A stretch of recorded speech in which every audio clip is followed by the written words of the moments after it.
Buenas, mi nombre es Emily Paredes, estudiante de Ingeniería Geofísica en la Universidad Central de Venezuela,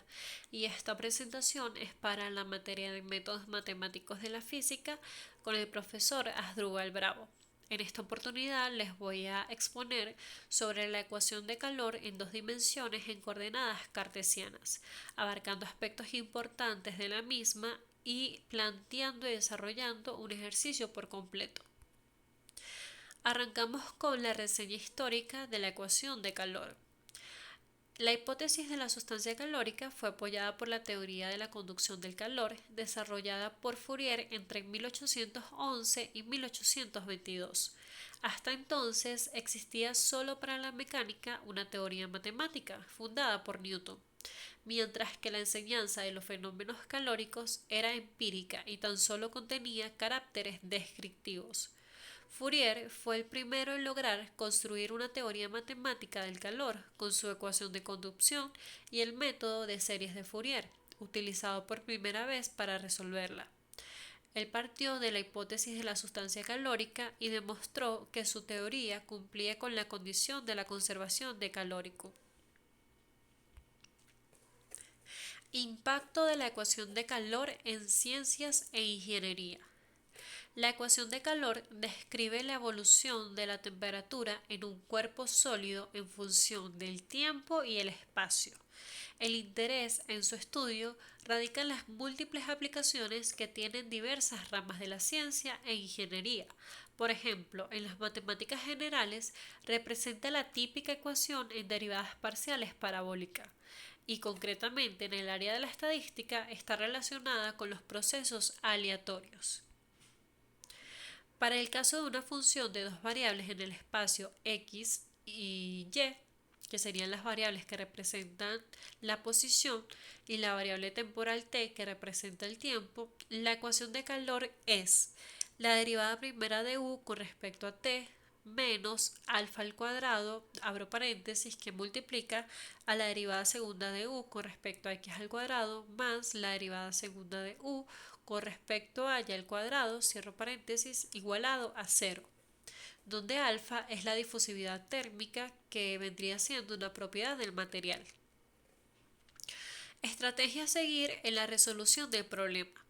La técnica a utilizar para resolver la ecuación de calor en dos dimensiones será la separación de variables, en la cual se aplica el desarrollo en serie bidimensional de Fourier. Su éxito depende de la habilidad para expresar la temperatura en una función u que depende de x, y t, en función de la posición, como ya mencionamos, que viene dado por las variables x y en función del tiempo, que viene dado por la variable t, como el producto de estas tres funciones. Una función x que depende de x por una función y que depende de y por una función t que depende de t. En el ejercicio propuesto arrancamos con una lámina rectangular donde nos proporcionan como punto de arranque la ecuación de calor junto con las condiciones iniciales y las condiciones de frontera. Nos piden que hagamos una representación gráfica del problema y que encontremos la solución de la función u que depende de x de y que depende de x de y de t para este ejercicio. Representación gráfica del problema. Podemos observar en la representación gráfica la lámina rectangular, donde U representa la energía calórica en un rectángulo de dimensiones A por B, en función del tiempo. Para representar cada punto de rectángulo se escogen las variables y x. Entonces, la función U va a depender de las variables independientes x, y t. Como podemos apreciar en el gráfico, todos los extremos están aislados y no tienen generación alguna de calor, ya que están igualados a cero. Arrancamos entonces con la solución del problema. Aquí podemos apreciar la ecuación de calor, que es de donde parte todo, junto con las condiciones de frontera y la condición inicial, que cuando t es igual a 0 nos dan una función f que depende de x y de y, que vendría siendo x al cuadrado por y. Se supone la solución de tipo la función u que depende de x, de y y de t es igual a la función x que depende de x por la función y que depende de y por la función t que depende de t. Entonces se tiene que la derivada primera de u con respecto a t es igual a la función x que depende de x, la función y que depende de y por la primera derivada de la función t que depende de t. Para la derivada segunda de u con respecto a x es igual a la segunda derivada de la función x que depende de x por la función y que depende de y sin derivar por la función t que depende de t sin derivar. Y por último, para la derivada segunda, la derivada parcial segunda de u con respecto a y, se tiene que es igual a la función x que depende de x por la segunda derivada de la función y que depende de y por la función t que depende de t sin derivar ni x ni t. Entonces, sustituyendo la ecuación diferencial de calor, se tiene que la función x por la función y por la función t es igual a alfa al cuadrado, abro paréntesis, que multiplica a la segunda derivada de la función x por la función y por la función t más la función x por la segunda derivada de la función y por la función t, cierro paréntesis. Entonces se divide toda la ecuación que acabo de mencionar por la función x por la función y por la función t. Se tiene que, como resultado de la división, que la segunda derivada de la función x entre x más la segunda derivada de la función y entre y es igual a 1 entre alfa al cuadrado por la primera derivada de la función t entre t, que eso es igual al momento de despejar la segunda derivada de la función y entre y es igual a 1 entre el alfa al cuadrado por la primera derivada de la función t entre t menos la segunda derivada de la función x entre x. Como podemos apreciar, el lado izquierdo de la última ecuación depende solo de la variable y el lado derecho solo depende de la variable x y t. Eso solo puede ocurrir si la segunda derivada de la función y entre la función y es igual a menos lambda, donde lambda es una constante. Despejando y reacomodando, se tiene que la segunda derivada de la función y más lambda por la función y es igual a 0, cuya solución viene dado por un problema de Sturlubin, que es igual a la función y que depende de y es igual a, que es un coeficiente, a por coseno de la raíz de lambda por y más b, otro coeficiente, por el seno de la raíz cuadrada de lambda por y. Haciendo uso de las condiciones de fronteras, tenemos que derivar la función que acabamos de encontrar tras el problema de Sturlubin para poder aplicar la condición de frontera que nos proporcionan, que ya está derivada con respecto a y. Entonces, una vez que derivamos esa función, la vamos a sustituir en 0. Una vez que sustituimos en 0, vamos a buscar el valor del coeficiente b. Cuando sustituimos en 0, el término de el seno se me va, porque seno de 0 es 0 y coseno de 0 es 1. Entonces me queda que b por la raíz cuadrada de lambda es igual a 0. Entonces al despejar tenemos que el coeficiente b es igual a 0. Ahora vamos a sustituir y igual a b para encontrar el valor del otro coeficiente. Tenemos que la primera derivada de la función y evaluada en b es igual a menos a por la raíz cuadrada de lambda por el seno de la raíz cuadrada de lambda por b, que es igual a 0. Despejando esta función para encontrar el valor de lambda, tenemos que lambda es igual a n al cuadrado por pi al cuadrado entre b al cuadrado. Sustituyendo el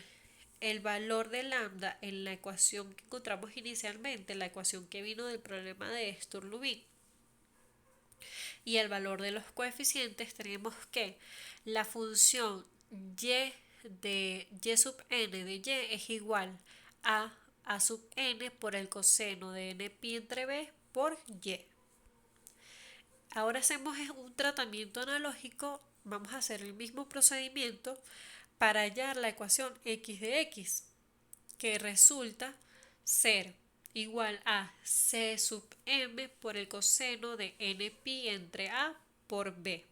Ese resultado viene a ser el mismo procedimiento anterior, donde ahora, en este caso, mu es igual a m al cuadrado por b al cuadrado entre a al cuadrado. Entonces se puede escribir la ecuación como la primera derivada de la función t entre t es igual a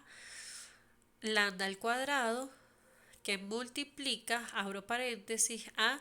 menos m al cuadrado por pi al cuadrado entre a al cuadrado menos n al cuadrado por pi al cuadrado entre b al cuadrado, cierro paréntesis. Esto viene de sustituir el resultado que nos dio de las funciones anteriores para poder hallar el valor de la función t de t, donde despejando esta función tenemos que la función t de t es igual a e elevado a menos alfa al cuadrado por pi al cuadrado, que multiplica a m al cuadrado entre a al cuadrado más n al cuadrado entre b al cuadrado por t. Luego se define la ecuación a la que queremos llegar, que es la ecuación u, que depende de x, de y y de t. Como ya tenemos el valor de la ecuación x sub n de x y tenemos el valor de la ecuación y sub n de y el valor de la ecuación de sub n de t, lo que hacemos es sustituir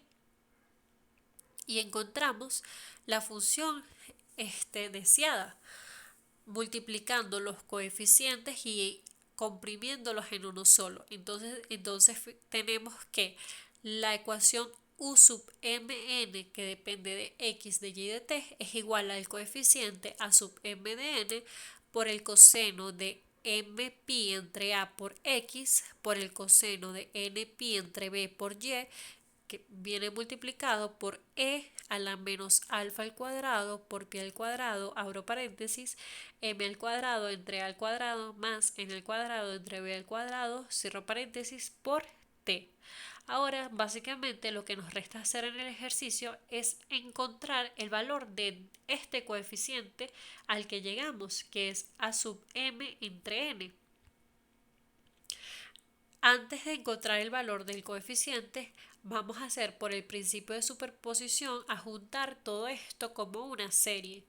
Entonces nos quedan dos series superpuestas porque tenemos dos variables de posición distintas, y haciendo uso de la condición inicial, cuando t es igual a 0, vamos a sustituir en esta ecuación que nos arrojó nuestro resultado. Entonces tenemos que la función u, que depende de x, de y ahora de t evaluado en 0, es igual a la serie que va desde m igual a 0 hasta infinito por la serie que va desde n igual a 0 hasta infinito por a sub mn por coseno de m pi entre a por x por coseno de n pi entre b por y, es igual a la función que tenemos como condición inicial, que sería x al cuadrado por y. Entonces aquí podemos observar, igualando a la función de la condición inicial, que el coeficiente a sub mn viene dado por el desarrollo en serie bidimensional de Fourier de la función f de x de y. Entonces aquí lo que resta básicamente, como ya mencioné, es buscar el valor de ese coeficiente cuando m y n es igual a 0 y cuando m y n es distinto de 0. Aplicamos simplemente las fórmulas del desarrollo en serie bidimensional de Fourier y hallamos dicho coeficiente y sustituimos. Entonces, para cuando m y n son igual a 0, tenemos que a sub 0, 0 es igual a 2 entre ab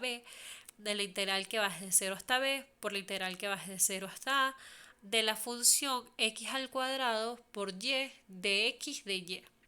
Haciendo la resolución de esta integral doble se llega al resultado de que a sub 0, 0 es igual a al cuadrado por b entre 3. Entonces ya tenemos el valor del primer coeficiente. Ahora vamos a calcular el valor del otro coeficiente cuando m es distinto de 0 y cuando n es distinto de 0, que viene dado por la siguiente fórmula, que es igual a sub mn igual a 4 entre a por b por la integral que va desde 0 hasta b, la integral doble que va desde 0 hasta b y la otra integral que va desde 0 hasta a, multiplicado por x al cuadrado por y al cuadrado, que es nuestra función por condición inicial, multiplicado por el coseno de m pi entre a por x, por el coseno de n pi entre b por y de x de y. Esto es por fórmula. Entonces sustituimos y hacemos la resolución de ambas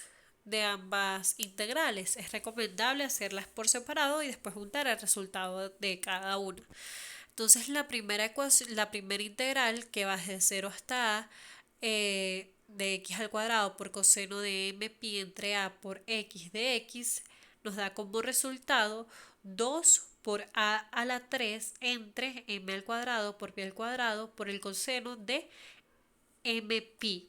Ese coseno de m pi se puede transformar en menos 1 a la m o se puede dejar hasta ahí. Es cuestión de gusto si se quiere simplificar más el resultado de la ecuación. Resolviendo la otra integral que va de 0 hasta b de y por coseno de n pi entre b por y de y, me da como resultado que es igual a b al cuadrado entre n al cuadrado por pi al cuadrado por el coseno de m pi menos b al cuadrado entre n al cuadrado por pi al cuadrado. De igual forma, en este caso también se puede dejar hasta ahí o se transforma ese coseno de m pi por menos 1 a la n. Es cuestión de qué tan simplificado queremos que nos dé el resultado de la ecuación. Ya teniendo el resultado de esas dos integrales, sustituimos en la fórmula inicial de a sub mn. Recordemos que esto es para encontrar el valor del coeficiente cuando m es distinto de 0 y n es distinto de 0. Sustituyendo el resultado de esas dos integrales, nos queda que a sub mn es igual a 8 por al cuadrado por b entre pi a la 4 entre n, por pi a la 4 por n al cuadrado por m al cuadrado, que multiplica, abro corchete, a menos 1 a la